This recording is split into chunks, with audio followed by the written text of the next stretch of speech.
Hello dear friends of class 8th. I am JP Chaudhary. Today I have brought SST for you. I will teach you first chapter of geography. This chapter is related to our resources. In this chapter I will teach you about resources and its classification and conservations.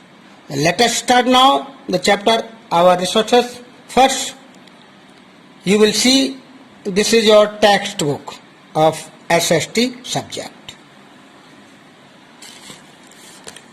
Resources, the definition of resources.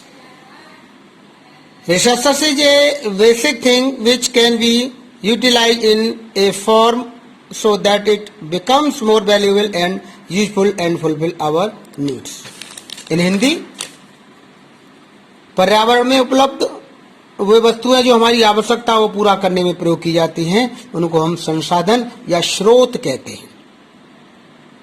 It is classified into 3 types. Number 1 natural resources, number 2 man made resources और number 3 human resources. Natural resources including sun, land, water, coal, iron ore, minerals, oils. Man-made resources, roads, buildings, railways, what etc. Or humans resources, education, health and intelligence. Now you will study about the natural resources. These resources provided by nature to us. प्राकृतिक ऐसे संसाधन जो प्रकृति के द्वारा हमें प्रदान किए गए हैं उनको नेचुरल रिसोर्सेस कहते हैं. For example air, water, soil, plants and animals. Man made resources, the resources that are created from natural substance. जो संसाधन प्राकृतिक वस्तुओं से मनुष्य के द्वारा उनको बनाया गया है उनको मैन मेड रिसोर्सेस कहते हैं. Third human resources. Human resources are the most important resources because they know how to resources are harnessed by them. So this is the 3 kinds of resources. Now natural resources also further divided into 4 groups. Number 1 on the basis of their development.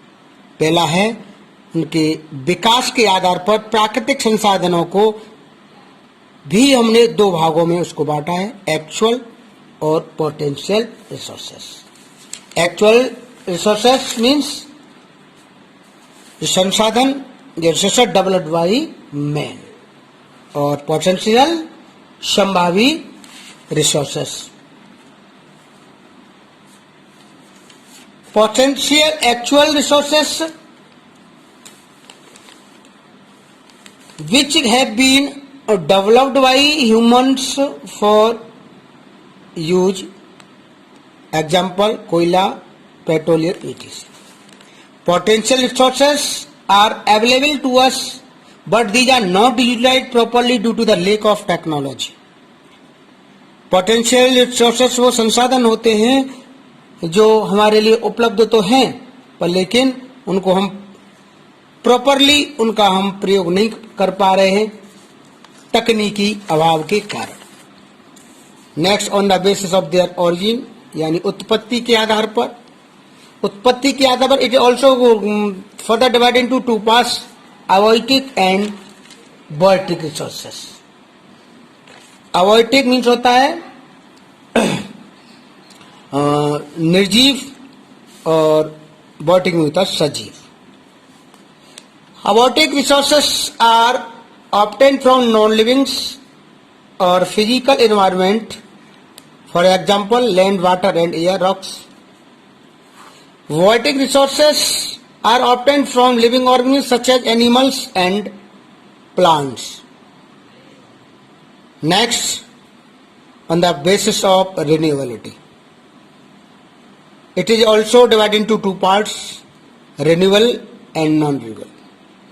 Renewable आप जानते हैं, बहुत पिछली क्लासों से आप पढ़ते आ रहे हो. ऐसे संसाधन जिनको हम पुनः प्राप्त कर सकते हैं उनको रिन्यूएबल रिसोर्सेस कहते हैं, और ऐसे संसाधन जिन्हें हम एक बार उपयोग करके वो हमारे प्रयोग में नहीं लाए जा सकते उनको नॉन रिन्यूएबल रिसोर्सेस कहते हैं। Fourth, on the basis of there distributions, विभाजन के आधार पर भी इसको हमने दो पार्ट में इसको भी डिवाइड किया गया है। यूबिक्विटियस यानी सर्वव्यापी, फाउंड एवरीवेयर यानी ऐसे संसाधन, ऐसे स्रोत जो हर जगह हमें प्राप्त होते हैं उनको यूबिक्विटियस रिसोर्सेस कहते हैं। For example air, sunlight, water. Localized, found in specific region, जो एक विशेष क्षेत्र में पाए जाते हैं। For example minerals, iron ores, oils, etc. Iron ores are found in Bihar, Odisha. जैसे जो लोहे के इस्पात के जो हमारे ओर्स हैं, जो खान हैं, वो बिहार या उड़ीसा में ज़्यादातर पाए जाते हैं। ये लोकलाइज्ड के अंतर्गत रखा गया।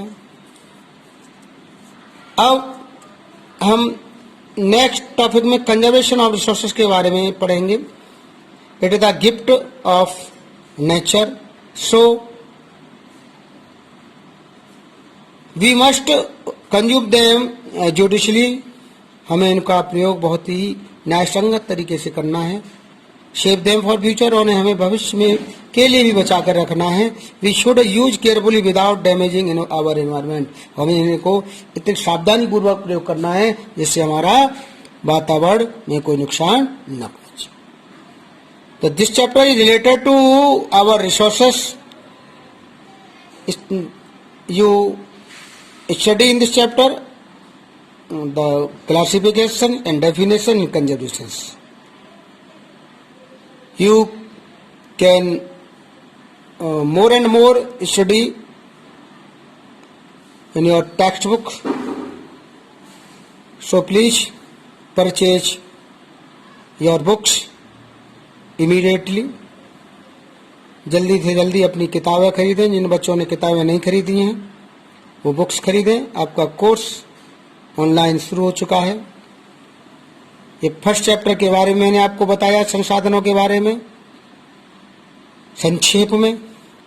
अब मैं इसके question answer, fill up, true false और टिक द करेक्ट, ये पूरी बुक्स एक्सरसाइज में आपको अगली वीडियो में भेज रहा हूँ।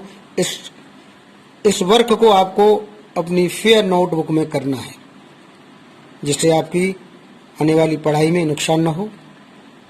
Thank you.